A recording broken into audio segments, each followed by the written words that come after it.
Nagyon szépen köszönöm a megtisztelő meghívást.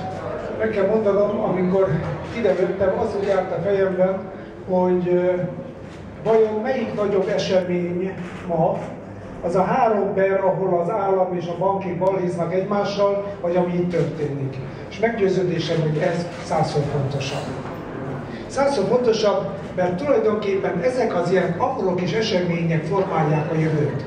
Így alakul majd ki az, ami aztán a társadalom egészében elterjedve beérik, és minden napunk természetes része lesz.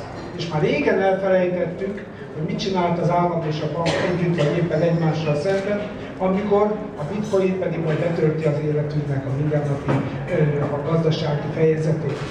Most kérem szépen, azt hiszem, hogy elejékről tudjuk, azt szoktuk mondani, vagy azt szokták mondani, hogy aki a virágot szereti, rossz ember nem lehet. Én azt hiszem, hogy most éppen az az igazság ebben a helységben is, és már azt hiszem, hogy korunkban, aki a bitcoin szereti, rossz ember nem lehet. Miért?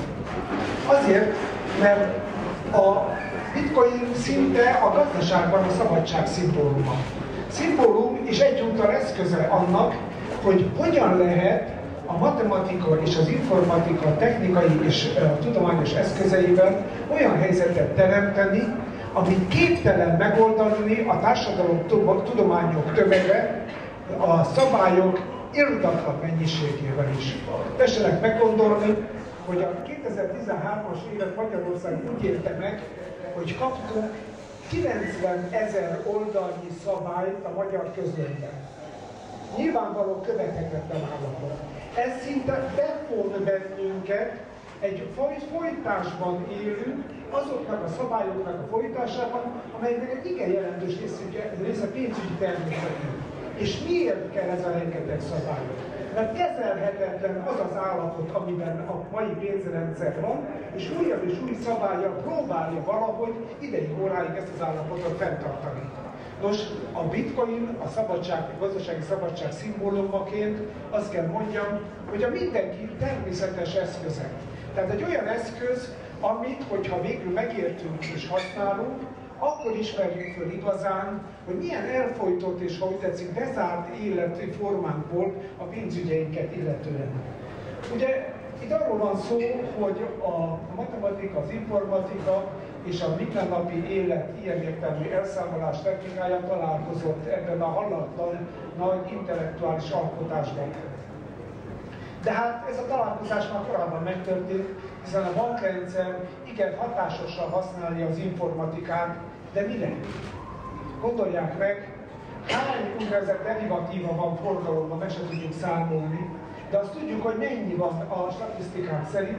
Kérem szépen, az informatika előállított olyan pénzügyinek nevezett eszközöket, ami 10-15-ször nagyobb, mint az egész glóbusz egyéves összterméke. És ezeket a termékeket úgy tekinti, mint olyan szabályok szerint alkotást, ami természetesen jó, természetesen bennünket szolgál.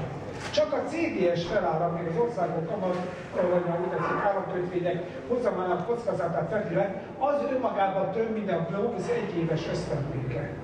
És ezzel szemben most itt van egy eszköz, a bitcoin, amelyik nagyon csekély összességében ezekhez a csillagászati számokhoz képest generál a saját hatalma és jövőjébeli, hogy tetszik, a pozícióját, múltbeli pozíciójának megőrzése és a jövő hatalmának az érdekében.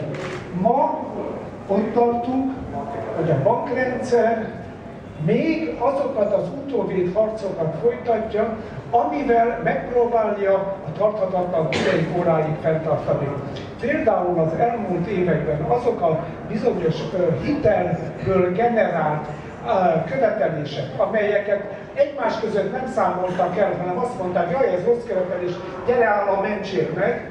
Ez a követelés mennyiség 2011-ig, 2008 után mintegy 5000 milliárd eurót tesz ki az európai tagállamoknak. 5086 milliárd pontosan. Most kérem szépen, ez annyi pénz, mint amennyi a nemzeti összterméke 26 tagállamnak, de annak a 40%-a a nemzeti össztermékének.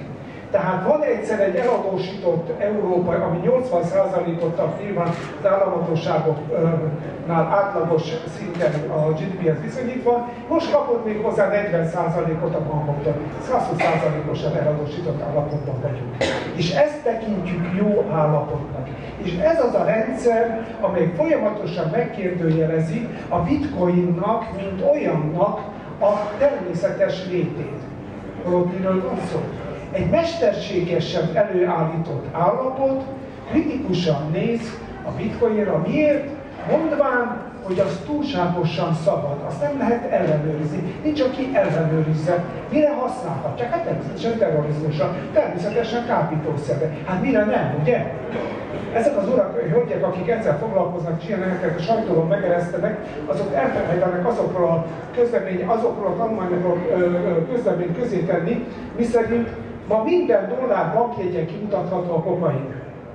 Na, mert a dollárnak ilyen funkciója van, hiszen hatalmas katonai szállítógépek viszik 100 tonna számra a nyomtatott színes papírpénzt Afganisztánba, Irakba és a közel-keleti régióban. Hát ebben a világban most akkor kezdjük el kritizálni a kokain keresztül a bitcoin, amelyik éppen hogy nem azt szolgálja, éppen a mindennapjainkat szolgálja. Ki kritizálják? Hát pontosan azok, akik nyomtatják ezeket a színes papírokat. Kérem szépen, ez a folyamat azonban kifelé tendál már abból a pozícióból, ahol van, vagy amit már elér. Nem tudom, hogy most az informatikusoknak mondom, hogy egy kicsit matematikailag meggondolják ez az állapot, amiben vagyunk, el tudják képzelni, hogy a fizetési rendszerek azok vagy nagyon-nagyon szabályozottak, vagy nagyon nem szabályozottak, rugalmasak. Most ha valami nagyon rugalmas, akkor az kezelhetetlen. Ha nagyon túlszabályozott, akkor mered, akkor nem lehet kijavítani a benne rejlő hibákat. Tehát van egy olyan szintje a rendszereknek, amelyiket nevezzük így életképességi ablak. Elegendően rugalmas, elegendően szabályozott. Ha nincs benne az életképességi ablakban, akkor tönkre megy, vagy létre sem jön. A bitcoin bebizonyította, hogy létrejött, működik, tehát az életképességi ablakban benne van. És ha megnézzük, hogy a mai pénz mi tud lenni ki ebből a színből, miért megy az összeomlás irányába, akkor azokkal a tulajdonságokkal a bitcoin nem rendelkezik. Tehát ezért ennek csak jó és biztos jövője lehet, nem látok olyan okot, amelyik ezt megkérdőjelezni. Ugye voltak kísérletek bizonyos értelemben a lejáratására, voltak kísérletek a tőketételére. Tudjuk, hogy az egyik tőzsdét megtámadták, és ott zavarok képződtek. Túlélte. És ma már azoknak mondom, akik a jövőben jobban oda szeretnének figyelni, ott tartunk, hogy kb. Egy hónappal ezelőtt, 3 héttel ezelőtt az angol pénzügyminiszter elment egy pénzügyi informatikai konferenciára, és látványosan bitcoint vásárolt. És azt mondta, az angol pénzügyminisztérium rendszer kidolgozásban van benne, amit december tájékán akarnak majd első közelítésben nyilvánosságra hozni, hogy hogyan lehet a pénzt kiszabadítani azon korlátok alól, amelyik ma folytanak bennünket. És a bitcoinnak úgy látszik, ebben ők jelentős szerepet szállnak. Jó hírem van, a bitcoinnak jövője van. Annak a pénznek, amivel együtt élünk. Sajnálatosan nincs jövője. Szívem szerint inkább azt mondhatnám, hogy legyen, hiszen nem akarok rosszat magunknak. De úgy néz ki, hogy sajnos ezt a változást nem tudjuk elkerülni. Ezt a változást át kell élnünk. És az a jó hír, hogy van olyan eszköz, amelyik arra az esetre is felkészül, amikor a másikkal súlyosabb problémák lesznek. Én úgy gondolom, hogy itt most egy sokkal fontosabb esemény történik, mint ahogy említettem, amikor itt a bankokkal veszekszünk.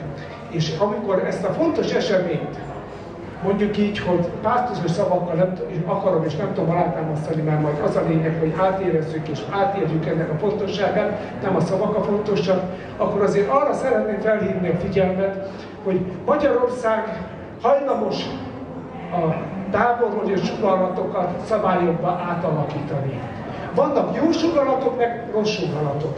Most a decemberi pénzügyi törvényeink már egy jó lépést tettek. A bankrendszerről leválasztották a pénzforgalmat, új törvénybe iktatták. Tehát a pénzügyi közvetítés, mint fizetési forgalom, az elektronikus pénzkibocsátás, valamint az utalvány kibocsátás most már külön törvényben van. Igen, lehet pénzforgalmi intézményeket alapítani. A pénzforgalmi intézmények nem bankok, és nem hordozzák a bankoknak azt a halatlan terhét, amivel ugye jellemezhetjük őket, nem akarom részletezni. Gondolják el, ki az az őrült, aki teherautóval akar közlekedni itt a városban. Most pedig ezt tesszük, amikor a banknál tartjuk a pénzünket, és a bankra bízzük, hogy ő kezeli a pénzünket. Ezzel a nehézséggel és költséggel terhelünk be minden pénzügyi mozgást. A pénzforgalmi intézmény már segít erről leválni. De ez még mindig olyan, hogy egy intézmény, olyan intézmény, amelyik alany és szabályokkal rendelkező alanyként, ha úgy tetszik, a rábízott pénzt kezeli. Na most a bitcoin ezen túl lép már egyet, és azt mondja, én olyan automatikus intézmény vagyok, hogy nem kell arany hozzá, nem kell személy hozzá, maga a technika betölti azt a feladatot, amit egyébként egy intézmény töltene be. Én úgy gondolom, ezt a közbülső lépést nem kerülhetjük el. Igen, kellenek pénzforgalmi intézmények, igen, rá kell jöjjünk, hogy a pénz nem feltétlenül olyan eszköz, amit a bankokra kell bízni.